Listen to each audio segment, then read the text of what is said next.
What is going on, guys? Welcome back to the channel. We're over here on YouTube today, and I thought I'd do a bit of an interesting video today. I've noticed a lot of videos are starting to go around about the ban list, and as I've started to do more Yu-Gi-Oh stuff over on Twitch, doing a lot of live streams of Master Duel lately, I would love to do some more just TCG in general, using Edo Pro, Dueling Book, that kind of thing. And with that, I thought it'd be interesting to talk about a Dream Forbidden list. Now, I say Dream Forbidden list. It is mostly stuff I want to happen. I think most of it can be fairly agreeable, but I probably will have some stuff people disagree with on here, or at least don't completely agree with. But if this is something that you guys like seeing on the channel, hopefully I will start to make it look a little fancier, because today we've just got a TCG Player Infinite tournament deck lists up here to show you like what's kind of topping and what could be problems. To kind of help just explain my points a little bit on a lot of them. And then I've got the cards compiled for a little bit easier use in Dueling Book. So we will get right into it, guys. Let's just go ahead and start looking through them here. We're going to move over to Dueling Book first, and we'll move over here to TCG Player as we go. All right, so first off, we have Unlimited. Now, I've actually got quite a few on Unlimited, and you'll kind of see why. A Hero Lives, I don't see why it's at 2.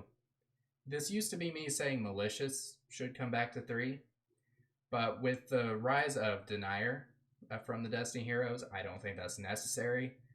And I don't think it does as much as Hero Lives does. And the truth is, Heroes still aren't top tier. I don't know if they'll ever really be again without some crazy new support, but DPE did help them a lot. But even now, they don't put up negates. At best, they have disruption, really. It's hard for them to really stop the opponent. They serve best as an OTK. And they're paying half their life points anyway. So, like, as we move into this Despia format, where a lot of burn cards are going to be coming in, I don't think putting this to 3 is going to harm the deck that much. As a matter of fact, in some cases, it may even hurt them, but it's nice to have the option to use it, I think. There's no reason for it to be at 2. Salamangreat Circle is another one that they put it to 2, and it didn't change anything for Salamangreats. Put it to 3, give them something to try, and add some consistency to them. They need something. Personally, I almost put Gazelle on here at least a little bit better. But I think we should start with Circle, and if it still does nothing, maybe then we can talk about Gazelle. I then have Astrograph to 3 as well, and truthfully, it'll probably go to 2. Like, that's my actual guess. But I think it's perfectly fine to put it at 3. Pendulum's still, like, with the right pilots, obviously Triff Gaming and a couple others make very good use of them. But right now it takes a really good pilot to make it as good as it is. Fusion Destiny I am putting at 3, and you can probably predict why. I think this is going to be most of everyone's opinion. I don't know if they'll actually put Fusion Destiny to 3, but with what I'm doing later on, as you can probably see on the list here already, there's no reason it couldn't go to 3 to help hero players still actually have something. Because as soon as we start doing some of the stuff later on this list, some decks might lose some of their core consistency if this is still at 2. To semi-limited, though, I do have Instant Fusion. This could realistically come to 3. I don't think it's as impactful as it used to be. But I would like to see it come to 2 as a testing ground. After all, that's what the semi-limited is for. And I don't know, I really just don't see it having any impact at 2. Maybe at 3 it could be. But I do think we should test it at 2 personally. That's probably one that may be a little more up for debate though. So let me know what you think down in the comments. Next we have Terraforming to 2, which will make sense later. And I'll kind of explain that at the same time as our last one. Pot of Desires to 2 is more because I really think it should be a 3. but they put it to 1. They were afraid of something. I don't know what, but they were afraid of something. And I think they're more realistically going to put it to 2 before 3. But I do want it at 3, honestly. This one is kind of up for debate. And there's actually one I meant to put on here that we'll talk about too. In my semi-limited, I do have either or, not both, either or of Conch or Huaquero. And I'm a little uneasy on this one, but when you look over here at TCG player, Eldritch plays second. Cyber's Eldritch had the 3rd and 4th. You see more Eldritch, and that may be all you see, but the fact is they are topping a lot, and they have been for a while. They have skill drain. They have so much going for them. Semi-limiting Conquistador or Huaquero is really just a slap on the wrist, but I think maybe it's a slap on the wrist that will save the deck from a heavy hit later on, if that makes sense. I don't see them doing this, truthfully. And as we've seen in Master Duel, Conquistador to 1 did not really hurt the deck that much, but I do think a slap on the wrist is good for some decks. And right now in the TCG, Eldritch isn't as powerful as it is in Master Duel, but it's almost there. And I think a slap on the wrist keeps it from being the levels of Master Duel's Eldritch, which we don't want it to get to. And then there was one other that I didn't put on here. I guess I forgot it. But let's look at the top deck here and go backwards. So we've got a lot of adventure token. It's really new, so I don't know if they're going to hit it for sure. But with us having YCS back, they may be more proactive.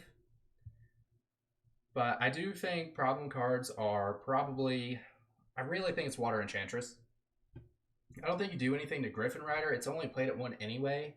And outright banning the card makes the adventure token engine useless. So don't do that. I think Water Enchantress is what you hit. I do think probably limit it. I don't know, maybe semi-limit, but probably limit.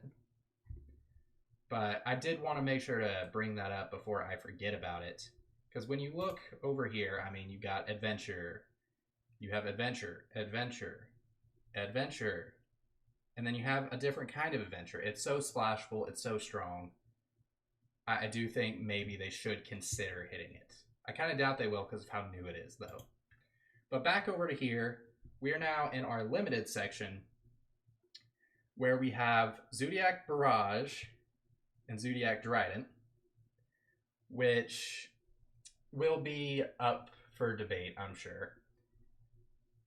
But realistically, Zodiac on its own is dead without him, man. Like, Zodiac just doesn't have what it used to without him. I know it really helps Tri-Brigade, but I mean, Tri-Brigade isn't topping right now anyway. Put him to 1 again. See if it brings Tri-Brigade back to the top. If it does, maybe revert your choice on the next one. But I don't see them changing it that much, and it makes Zoo players like Pure Zoo a little bit better off. Because right now, losing Trident more than Barrage, I think, is probably a bigger issue for him. Like, you could argue only do one of these, but I think one of them should happen. Because I don't like when you crush the normal version of the deck because other decks are abusing some of their cards. I don't think that's a good way to do it, generally. Which, I mean, there's more to be said about that if we talk in future videos. But for now, let's move on to Halca Fibrax to 1. It's a tricky one. Not a lot of decks played at 2 anyway, I don't think. But the fact is, when you're dueling certain decks, it becomes an issue of you negate their whole board just for them to have 2 monsters, go Halca Fibrax, and continue play. And that's not a fun feeling. Now, maybe it's fair to say that they should be able to do it once. So, like, they don't get outright stopped and have to pass their turn. But they should not be able to do it more than once. being the key thing. Limiting to 1, again, I feel like it's another one of those, it's more of a warning shot than anything. That, hey, if this continues to get worse, this card will go. So I think that's the way to do it for now. There's not much else to say on it. You know, it keeps summoning synchros, and it lets people extend past their normal play length by a lot. If there's anything Master Duel has shown us, is that Halca 5Rex can really add consistency times 5 on some decks. Next one is Thunder Dragon Colossus, and again, I think Master Duel has shown us certain things. One of those being, Colossus doesn't do as much as it used to. It just doesn't. Like, I'm sorry, but, you know, Eldritch really plays around it just fine. It kind of harms Tri-Brigade a lot, but I mean, it's still, you know, super susceptible to Kaijus. Infinite Impermanence keeps that from happening, and then then Tri-Brigade can go about its turn just as it wants to and banish it. And if you banish it, you're avoiding its destruction effects. Sorry about that. Let me move my phone. It's being noisy. So, I really think Colossus come back to 1 just fine. But again, that's probably one of those that's a little more up for debate. So, I'd love to hear both sides of that one. And then, also, I did forget to talk about Beatrice at 3. Super simple. Burning Abyss is the only one that really needs more than 1, in my opinion. And it could use it. Burning Abyss is not top tier by any means. Sorry, Farfa. But we'll just move on to Forbidden now. There's really not much to talk about on that. It should come to 3. And I don't think too many people will have an issue with that one. Bans. Verte Anaconda. It's why Fusion Destiny should come to 3. Verte is just the problem. Every time. I always hear the debate. Everyone does. It's like, when Dragoon came out, should Red Eyes Fusion be banned? When DP came out, should Fusion Destiny be banned? No. Get rid of Verde. Like, every single one of these times, whether it be Fusion Destiny up here or Red Eyes Fusion, Verte just facilitates using it at the end of your turn with no drawback, really. And that's the biggest problem, because Red Eyes Fusion locks you into not summoning, really. Like, you can only really summon that or set a card. So I don't think that really does much. And then now you have to draw the Red Eyes Fusion. Same with Fusion Destiny. Fusion Destiny locks you into Dark Hero monsters. Now, granted, Fusion Destiny is for the rest of the turn after you activate it, but now you still have to draw the card. You can't just 2 monsters DPE. And within Heroes, it's still really good. Just like Dragoon will still be really good, kind of within Despia, but more within Dark Magician, because they can just hard go into Dark Magician.